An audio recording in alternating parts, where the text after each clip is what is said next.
All praises to the Most High, Yahweh Ba'ashem Yahweh Shai, Bahashem Racha Kodash. Double honors to the elder apostles and elder bishops of Great Millstone who rule well. Peace and salutations to the hopeful elect, scattered throughout the four corners of the earth, laboring in his truth in all sincerity. Psalms 119. And I'm going to read verses 1 through 6 in the NLT. Aleph. Joyful are people of integrity, who follow the instructions of Yahweh Ba'ashem Yahweh Shai. Joyful are those who obey his laws and search for him with all their hearts. They do not compromise with evil, and they walk only in his paths. You have charged us to keep your commandments carefully. Oh, that my actions would consistently reflect your decrees. Then I will not be ashamed when I compare my life with your commands.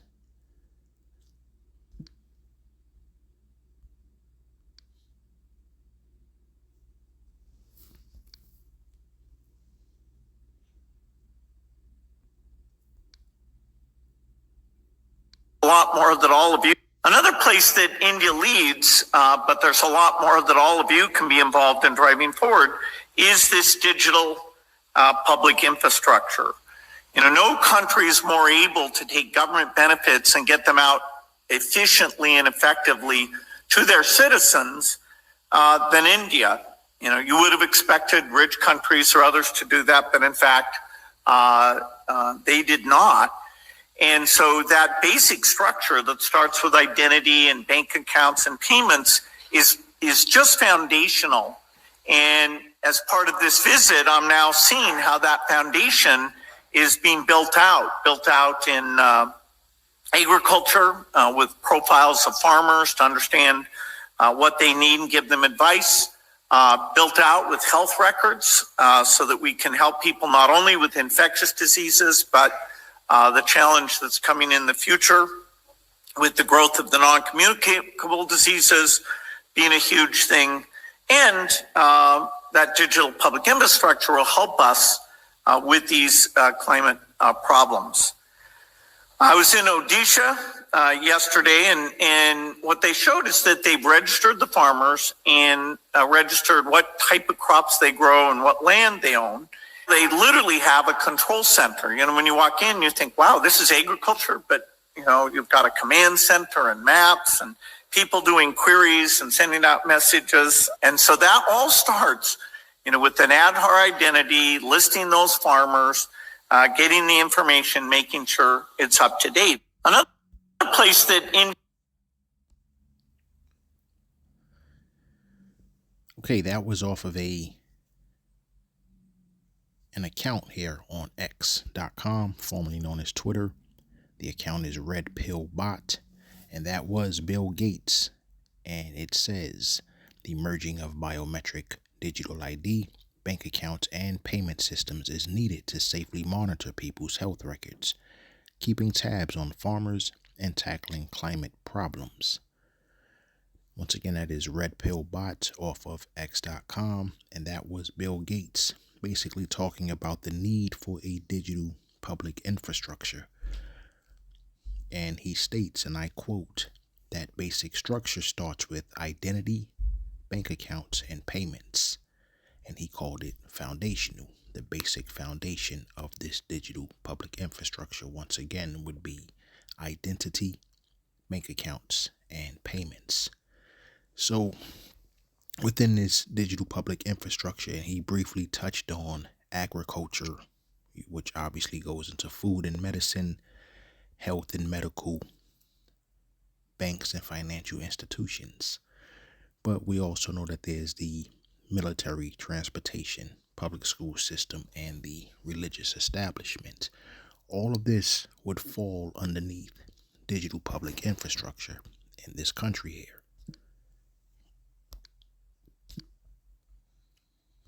Just want to go into something real fast here.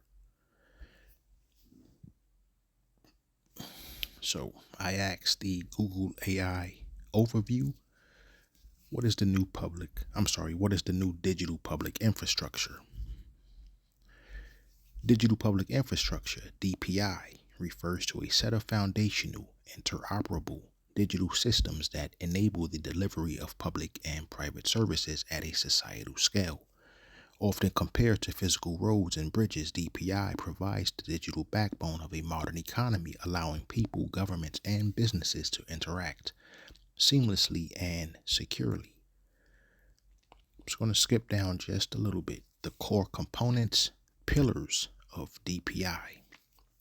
The first, digital identity systems like India's Aadhaar that allow individuals and organizations to securely verify who they are and what they have access to.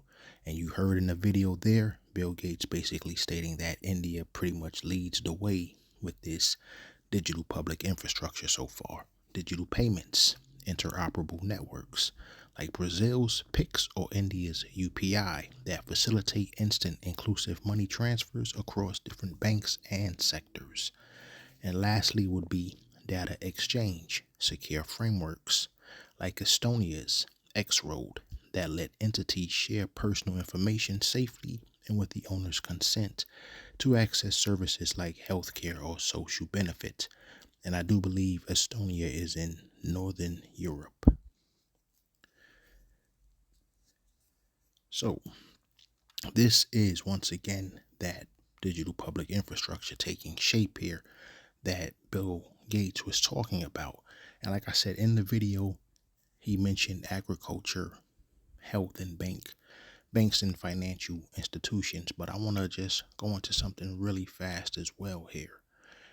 Once again, like I said, and I asked Google AI overview, is the military creating a digital public infrastructure? Now, we already heard him say, as far as the agricultural industry, health, and banks, we already know that those particular industries there are creating this digital public infrastructure. So very briefly here, yes, the U.S. military is actively building a massive next generation digital infrastructure incorporating AI, hyperscale data centers, and 5G to modernize its forces. And we know that 5G is about to be overtaken by 6G somewhere roughly by the year 2030.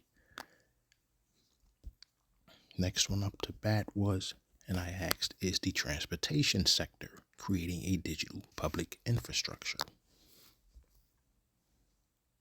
Yes, the transportation sector is actively creating digital public infrastructure by integrating sensors, AI, and connectivity into physical assets. The system of systems includes smart traffic signals, real-time data sharing, and automated systems designed to enhance safety, improve efficiency, and enable mobility as a service. Is the public school system setting up digital infrastructure? Yes, public school systems are actively building and implementing elements of digital public infrastructure. I'm not going to keep reading forward. Just wanted to go and show that as well. Last one here, though. Is the religious establishment setting up a digital public infrastructure? Yes, various religious establishments are actively developing and adopting digital infrastructure, though it is typically aimed at supporting their own ministries, member management, and outreach, rather than creating a universally accessible open source digital public infrastructure in the way governments like India or Brazil do. So the whole purpose of that, once again, with agriculture, health, banks, military, transportation, public school systems, religious establishments, these are 7 of the main pillars of this particular country here in Babylon. This is major industry. These 7 major industries are basically what enables Babylon to carry on in the manner that it does. Each one of these particular industries here, from agriculture, health, and medical, banks, financial institutions, military, transportation, public school systems, religious establishments, or religious entities. Each one of these is how pretty much Babylon has taken a full control, I should say, over not just its citizens, but, using its military basically over the entire world here.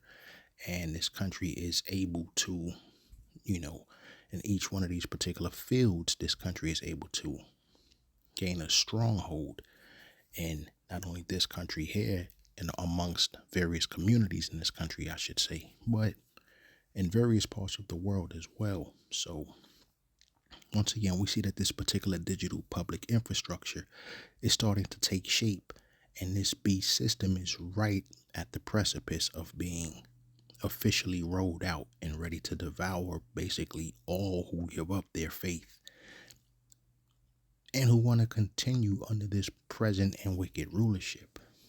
So I want to go into an article real fast here. This is off of fast.org/publication.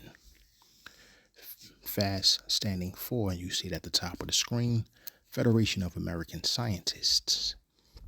This article was printed, or published, I should say, December 8th, 2025.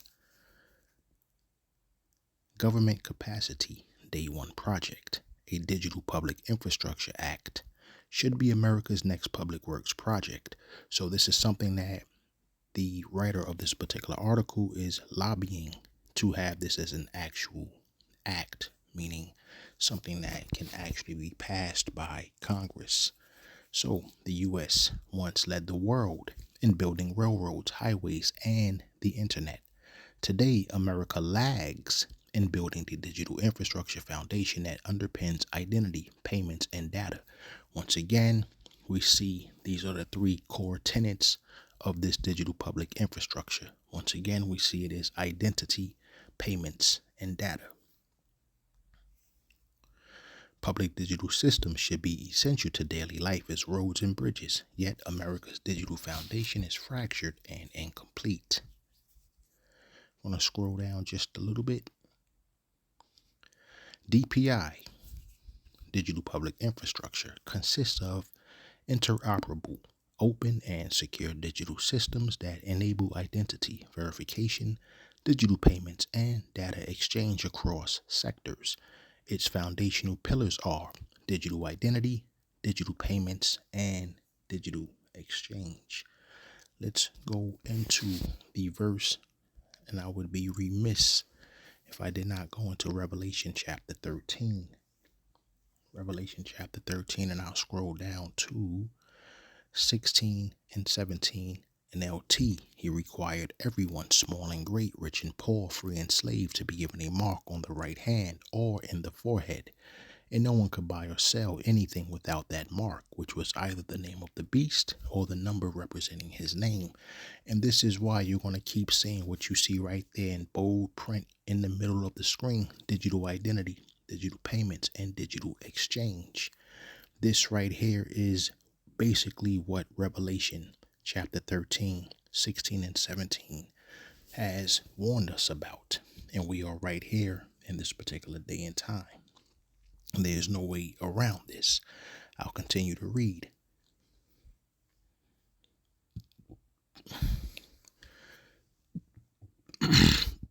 Excuse me. DPI consists of interoperable, open, and secure digital systems that enable identity verification, digital payments, and data exchange across sectors. Its foundational pillars are digital identity, digital payments, and digital exchange, which together provide the building blocks for inclusive digital governance and service delivery. DPI acts as the digital backbone of an economy, allowing citizens, governments, and businesses to interact seamlessly and securely.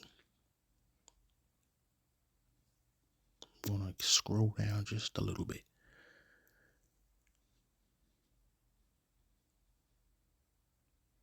Fragmented and non-interoperable digital identities. And basically what this article is doing, once again, it is lobbying for the U.S. to speed up the pace here, to get on board with the rest of the world in terms of the digital public infrastructure that is shaping right before our eyes. And even though there's no official legislation that's pushing for this. In fact, you may see articles all over the internet talking about 14 states have actually passed legislation making it illegal for states or companies within these states to force you to get a RFID microchip.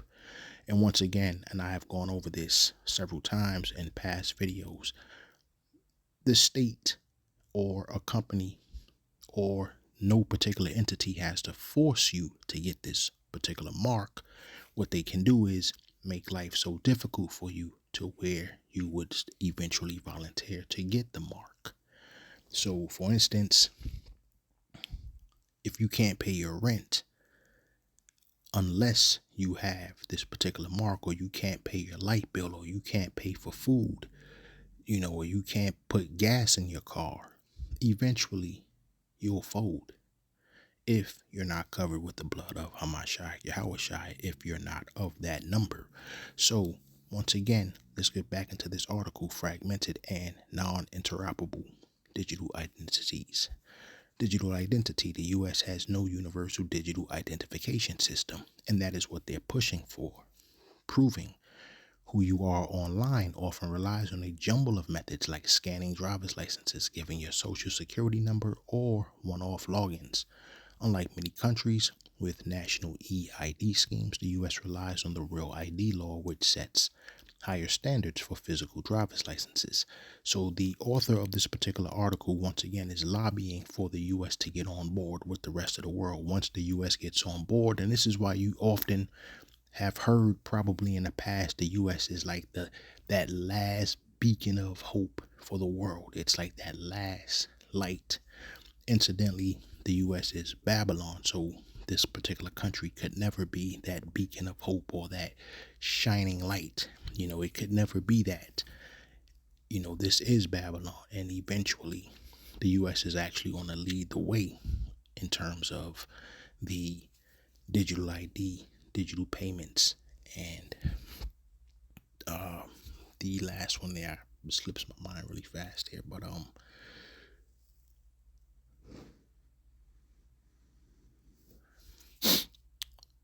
Salaki, I kind of lost my thought just now.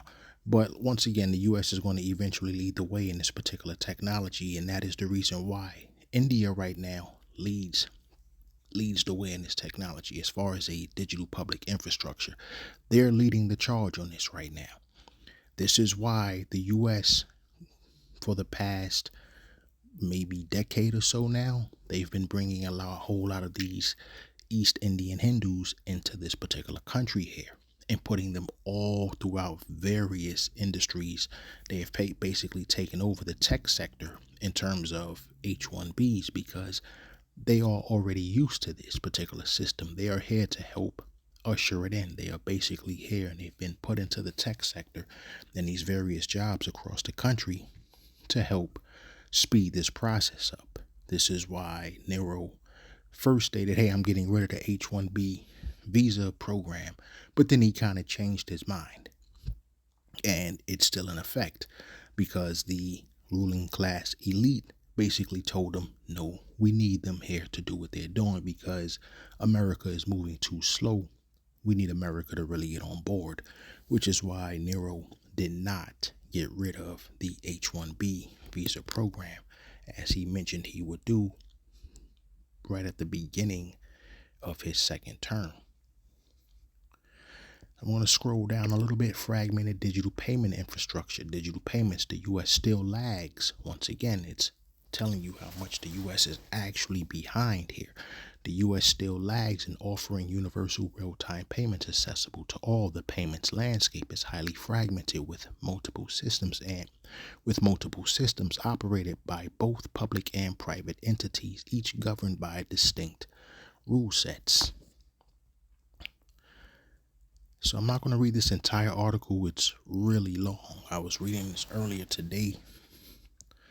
Examples of complete public payment ecosystems. By contrast, India's Unified Payments Interface, UPI, and Brazil's PIX were designed as full digital public infrastructures that combine settlement, switching, and retail layers with a single public framework. And once again, India just like you heard Bill Gates say, India is pretty much leading the charge in terms of digital public infrastructure, and that is why this country has implemented the H-1B visa program, which has basically allowed them to take over the entire tech sector in this country. I want to go to one more article here.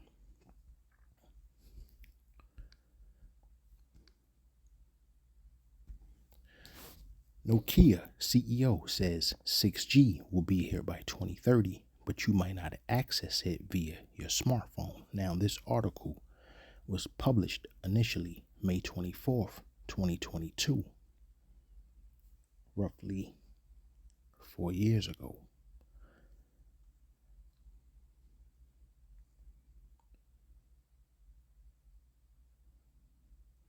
I'm not going to read the entire article, just a couple of key points. Nokia CEO Pekka Lundmark expects 6G mobile networks to be in operation by the end of the decade, but he doesn't think the smartphone will be the most common interface by then. Scroll down just a little.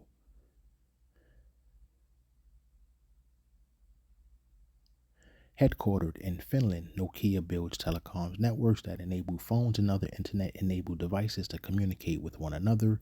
Asked when he thinks the world will move away from using smartphones to using smart glasses and other devices that are worn on the face, Lundmark said it will happen before 6G arrives. By then, definitely the smartphone as we know it today will not anymore be the most common interface. He said, many of these things will be built directly into our bodies.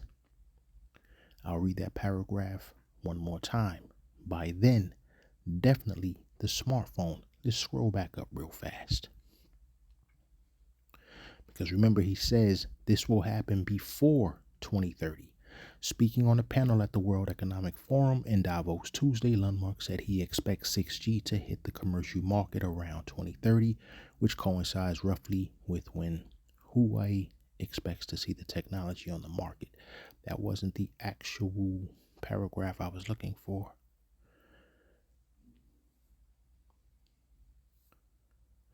But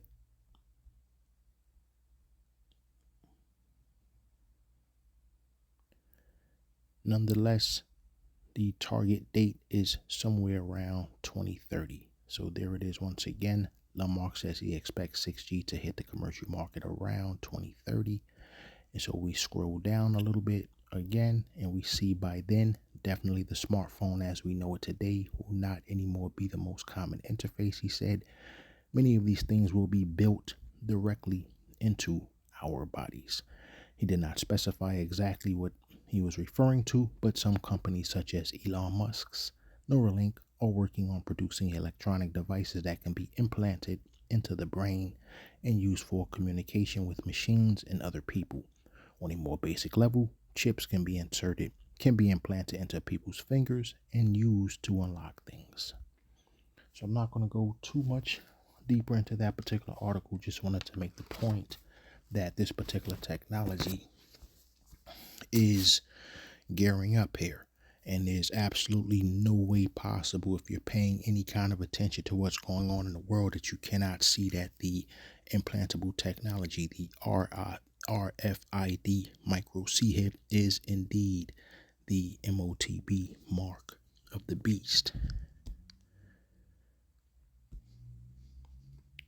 But major countries have already begun moving towards a digital public infrastructure. Several major countries and first mover nations have already begun implementing digital public infrastructure, defined as secure, interoperable components like digital ID, payments, and data exchange to accelerate economic growth and public service delivery. Leading examples of DPI adoption. India. Considered a global leader in DPI, India has implemented the India Stack, which includes Aadhaar, digital identity for over 1.4 billion people, the Unified Payments Interface UPI, and the DigiLocker platform, India is actively exporting this model to other nations through the Global Digital Public Infrastructure Repository. And that is why I brought it up a few minutes ago. That is the reason for the H-1B visa program here. That is the reason why they are importing East Indian Hindus into the country by the tens of millions, and they are putting them directly into these particular tech sector jobs, and they have basically taken over that particular industry for this very purpose right here, which is to help Babylon speed up the process of setting up its digital infrastructure. Brazil, a frontrunner in Latin America. Brazil has achieved widespread adoption of its state-sponsored instant payment system, Pix, which has over 150 million users. Brazil's Gov platform serves over 130 million users, providing access to thousands of public services through a digital ID system. Estonia, widely regarded as the world's most advanced digital society, Estonia has implemented a fully digital public infrastructure, allowing citizens to access 99% of public services online, including voting and tax filing, using secure digital IDs. I'm not going to read each one, I'll just read the country now. Singapore, Ukraine, Ethiopia, Saudi Arabia. And then they list here first mover countries. A coalition of countries launched the 50 in 5 campaign, aiming to implement safe and inclusive DPI within 5 years. Bangladesh, Estonia, Ethiopia, Guatemala, Moldova, Norway, Senegal, Sierra Leone, Singapore, Sri Lanka, and Togo. So I'm not going to read the entire article here. I'm going to go into Job 9 and 24 real fast, because as you can see, this is starting to engulf the entire world. And as Job 9 and 24 tells us, the earth is given into the hand of the wicked. He covereth the faces of the judges thereof. If not, where and who is he? And we do see that this beast system is starting to engulf the entire world. This is a major prophecy that is coming to fruition now, and we can see it clearly playing out right now. So once again, there's a lot of people out here, who are going to lead people right to their destruction. People are literally telling other people that, the MOTB is any and everything else except what it actually is, which is the RFID micro C-HIP. I'm going to go back to my opening scripture real fast here. And I'm just going to read, I'm going to start from verse 2 this time, and I'm going to read through verse 4. Joyful are those who obey his laws and search for him with all their hearts. They do not compromise with evil, and they walk only in his paths. And the reason why I'm emphasizing verse 3, they do not compromise with evil, and they walk only in his paths, is because you have some people out there that stating stuff like, they're saying certain, they're making bogus claims like you can get the RFID microchip, you can get the MOTB in your hand, and, right before the destruction, you could take a knife and cut it out. No. Psalms 119 verse 3 one more time. They do not compromise with evil. Matter of fact, let's start from verse 1 again. Aleph. Joyful are people of integrity who follow the instructions of Yahweh Ba'ashem Yahweh Shai. Joyful are those who obey his laws and search for him with all their hearts. They do not compromise with evil, and they walk only in his paths. You have charged us to keep your commandments carefully. So if the Most High has charged us to keep his commandments carefully, we would understand that you are not under no means whatsoever, under any circumstance, are to accept that mark, and then you feel in the back of your mind, you can take a knife at any point and cut it out your hand. No, they do not compromise with evil, and they walk only in his paths. All right, so once again, verse 1, joyful of people of integrity. All right, you're not showing any integrity if you're telling people, or if you plan on getting that mark in your hand because you already have it in the back of your head that, hey, when the right time comes, I'm just going to take a knife and cut it out my hand. No, joyful of people of integrity who follow the instructions of Yahweh Bashem Yahweh Shai. Joyful of those who obey his laws and search for him with all their hearts. They do not compromise with evil, and they walk only in his paths. You have charged us to keep your commandments carefully. This is why Hamashai Yahushai tells us in Matthew, in the book of Matthew, Hamashai Yahushai tells us, so I'm going to go to Matthew verse 13. Matthew chapter 15, verse 13. Hamashai Yahushai tells us, every plant which my heavenly Father hath not planted shall be rooted up. Let them alone. They be blind leaders of the blind. And if the blind lead the blind, both shall fall into the ditch. So anyone telling you that it's okay to get the mark, but at the right time, just plant it appropriately, and right before the destruction, now you can cut it right out your hand, or whatever kind of foolishness they're talking about. This is why Hamashai Yahushai says, and I'll read this time in the NLT, every plant not planted by my heavenly Father will be uprooted. So ignore them. They are blind guides leading the blind, and if one blind person guides another, they will both fall into a ditch. So it's very important that, when you hear people talking like that or giving that type of advice, you just have to understand, what Hamashai Yahushai is saying right here. Every plant not planted by my heavenly Father will be uprooted. So people like that are going to lead a lot of people to their destruction. And if you're listening to that type of stuff and you're basically saying, okay, cool,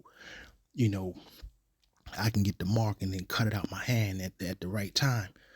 All right, we see what's going to happen right here. As far as verse 14 says, they are blind guides leading the blind, and if one blind person guides another, they will both fall into a ditch. So good luck.